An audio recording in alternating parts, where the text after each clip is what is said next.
Duska, we got the 30th podcast. Am I correct on that? Yeah. All right. 30th episode. Yeah, 30th episode of the Down the hatch. you know what it is. Feels like we started yesterday. Ladies and gentlemen, welcome to the 30th edition of the Forward Pass podcast. We've got myself, Sam Perry, Caleb Archer, Luke Duska. You already know what's going on. We've got some NFL talk today. We're going to hit some NFL, the games that happen, some of the coaching moves. Now we're going to move into some portal stuff at the end, so you'll get your little sprinkle of college football. But I want to start with the Seahawks Rams game, specifically the amazing quarterback play we saw in this game. The stat lines read like this. Darnold was 25 of 36 for 346 yards, 83 QBR, and 3 touchdowns, no picks. Stafford, 22 of 35, 374, 3 picks, I mean, 3 touchdowns, no picks, 82 QBR.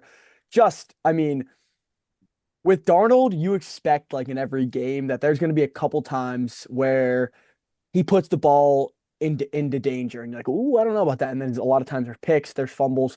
None of that happened with Darnold.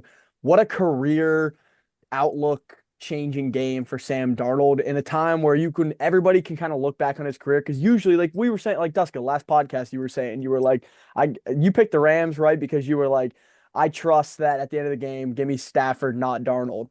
And this was a true testament to Darnold's development as a quarterback and development as, this is a big spot to be in, and he really delivered. I thought one thing that Brady was awesome in this game from a color commentary standpoint. But one thing he was talking about is how like Darnold's more explosive than he is surgical. And so when you think of Sam Darnold, he's more in that like Brett Favre, Big Ben type of category of like a little bit of like a gunslinger, puts the ball into dangerous areas, can improv a bit. He's not like the Brady or Rodgers surgical, like down the field. We're just gonna pick you apart slowly, death by a thousand paper cuts. But not today, last week and this last weekend, he was surgical, and I think we not to get too far into this, but we'll talk later about just the receiver play in this game and how awesome it was. But I just kind of wanted to give it off with that. What a statement game from Sam Darnold. What say you guys? Anybody's allowed to go. Luke, you start us off. All right. Well, first and foremost, I did pick the Rams because I expected some type of Sam Darnold collapse at some point in the game, and it didn't happen. I mean, I texted you guys like uh I think it was like at some point in the third quarter. The Darnold pick is And inevitable. yeah, when they were flip-flopping and like the Rams were down a few points, like a few different times. There was one drive starter where I was like, the Sam Darnold turnover is so inevitable. And I was waiting and waiting and waiting, and it never happened. So Just never came. I still, it's still hard for me to wrap my head around the idea that he's going to win a Super Bowl. Like picturing him holding a Lombardi trophy, it just doesn't feel all right. Like I picture Drake May holding a Lombardi, and I'm like, okay, that's reasonable. Like you'd expect this guy to win a Super Bowl at some point in his career, and just I think this is going to change everyone's perception of QBs that have been considered busts that can find a second life somewhere. And I think Sam Darnold's the perfect example of a guy that was. I mean, the Jets are such a joke. They're by far the worst franchise in the NFL. Browns probably close second, but the Jets are. Well, the Browns can't even find a coach. That's the funny part, but the Jets are such a dumpster fire. Nobody wants to go there. Every time there's a QB that is going to enter the draft and they know the Jets have a high draft pick, like they get second thoughts and maybe want to go back to school because nobody wants to play for that organization. So him going there was a stroke of misfortune for sure. And I think that it's it should make people reconsider when you consider someone a bust. And I think Baker kind of went through the same thing. He was in a similar situation, I'd say, even though the Browns had a little more success with him while he was there, they still cast him aside. So I think it's just gonna. I think Daniel Jones is another good example. It's just gonna reshape the way that we discuss certain Yeah. players that could have a career renaissance if and it also depends on the guy. Like you could take any quarterback, but I think Sam Darnold has a special combination of internal motivators too that got him in the position that he's going to be in. It's not just because he was with the 49ers for a year and Kyle Shanahan got him right and then he was able to do the things he was able to do in Minnesota and this year. I think that it takes a special type of resilience, and that's like the type of thing that's important for draft process.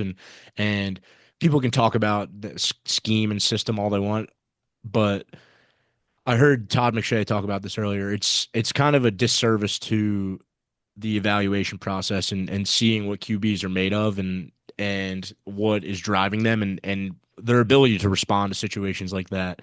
And I think the difference between Sam Darnold and a guy like I was watching a lot of videos about Ryan Leaf recently and how he handled his lack of success and how it translated to how his career ended up playing out. I think the internal part of Sam Darnold is underrated, and his ability to respond to the lack of success that he had. I think that's the coolest part about his story.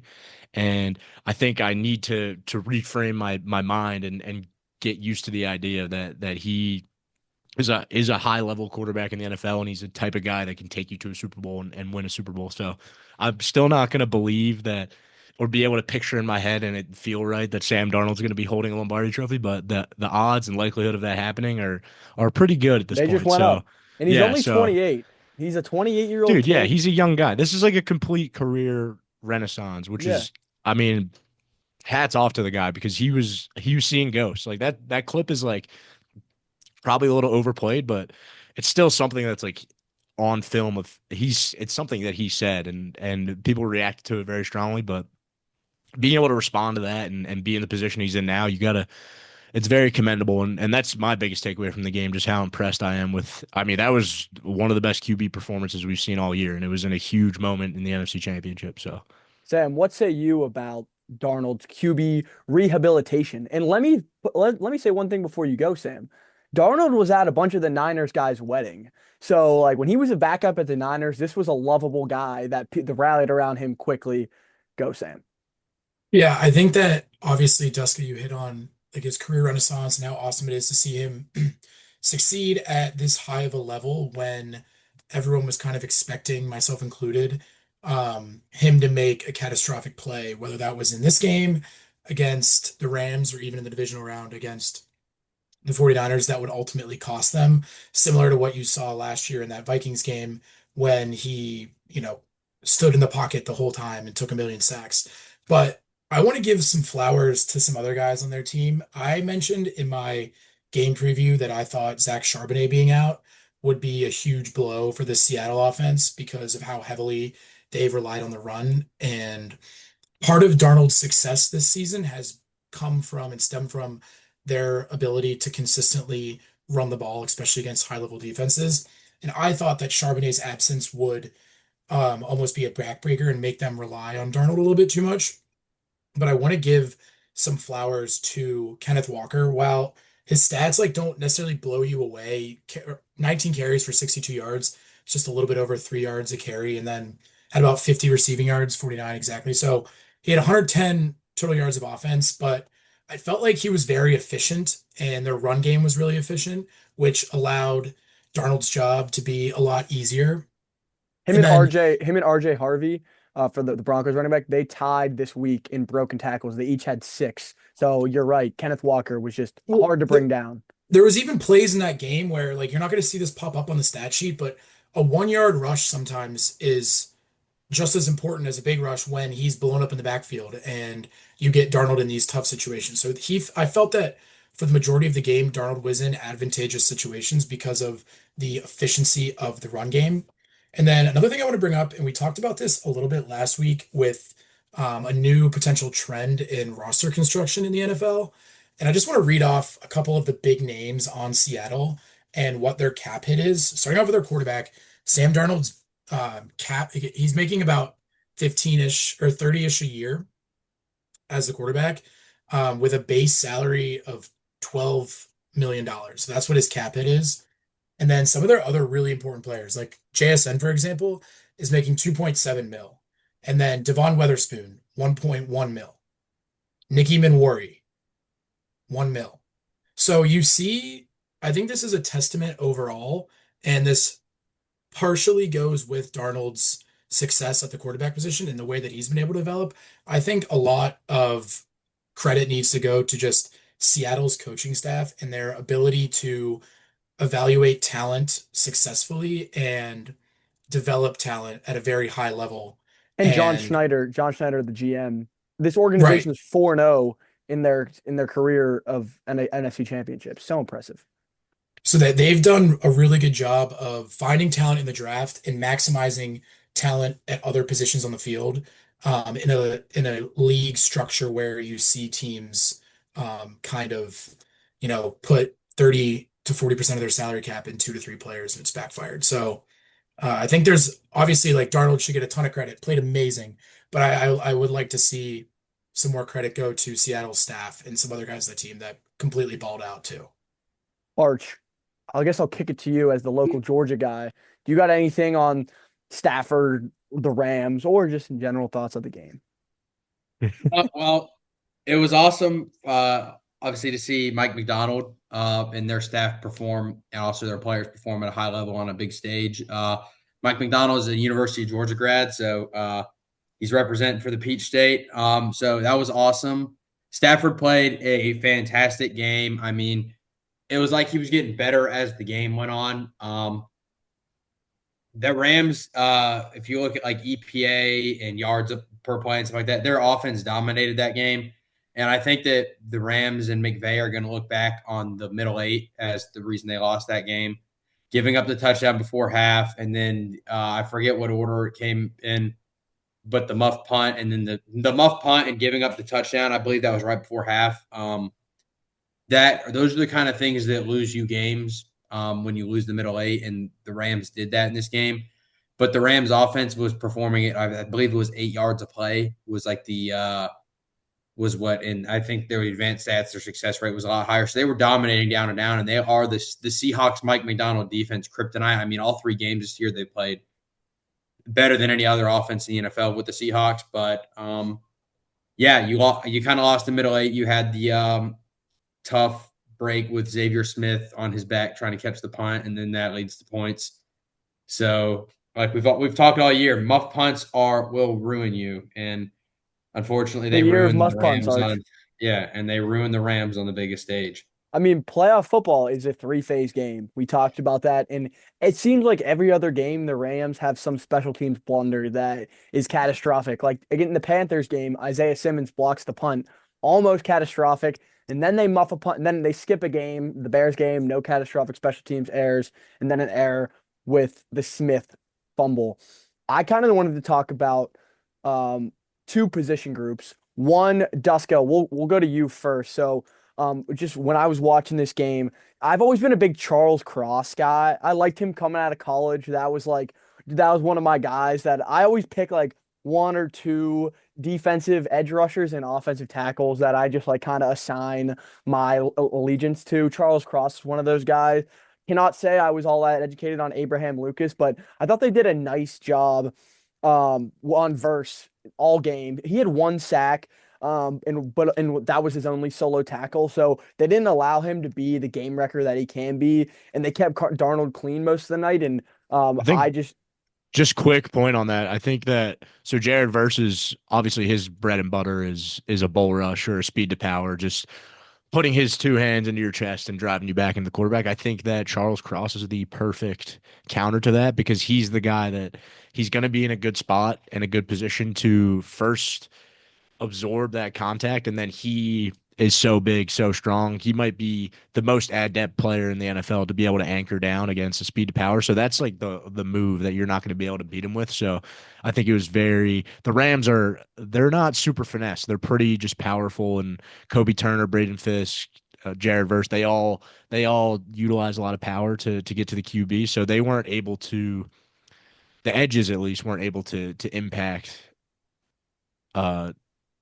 Sam Darnold the way that you'd want them to. So I was very impressed with Charles Cross as well.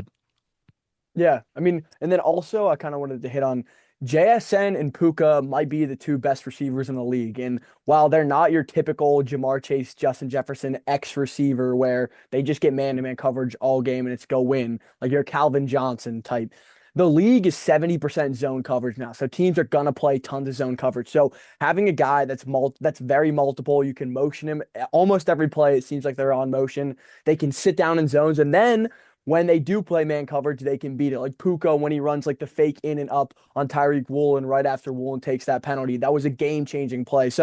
But so they both finished with they I think combined like 300 and some yards, like unbelievable. Both I think like Puka had 160, JSN had 150.